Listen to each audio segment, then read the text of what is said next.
Mark, why don't you hit us with a recap of the events of Amazing Spider-Man, Volume 6, number 70. We open with the Spider-Naut landing an intergalactic punch to Calyx, and the feeling of such power is intoxicating. However, before you all think nothing can stop the Spider-Naut, keep in mind that things like the pain of loss, the feeling that life is meaningless, and knowing that having a swaggy mayor who may be usurped by an even more corrupt piece of crap in a primary are among those things that can stop him. Probably. We're talking about New York City politics, right? No. Fair enough. Back to Spider-Man. Doom shows up for his obligatory It's One World Under Doom month, and Spider-Naut and Juggernaut chat and list off all the X-Men no longer controlled by the now dominated Blight. Calyx reappears and Spider-Man is like, it's fastball special time, which is quite the visual and probably the primary part of the pitch that got this whole thing greenlit last year. Spidey then casts some magic, despite thinking magic is silly, and so are the spells. Same, buddy. And he's going to punch the Blight, I guess. Doom and Strange observe, and Strange wants to know if this is why he picked Spider-Man, and I'm like, does Joe Kelly know? Do the editors know? Does anyone really know?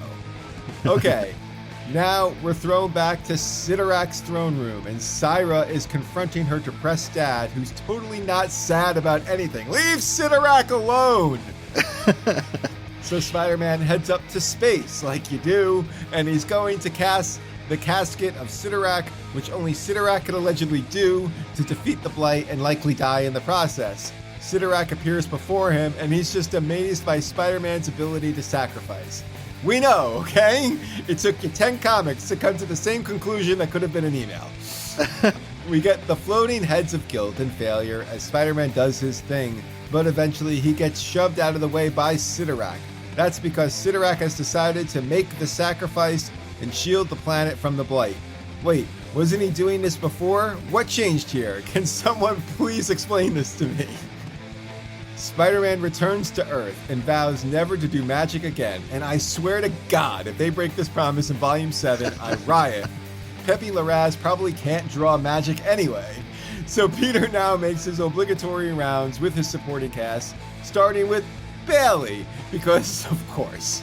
He then apologizes to Felicia for being such a man whore a few issues ago. Felicia makes the Spider-Man 3 joke about our troubles, and finally, he reunites with Randy, Aunt May, and Shay, the Holy Trinity, you know. He tells Shay he's most sorry for how he treated her, but he was in a bad place. And you gotta believe him this time, right? She did, in fact, believe him and threatened to give him a sexual beating, but at least there aren't candles like it's a date with Silk, and that's the way this whole thing ended.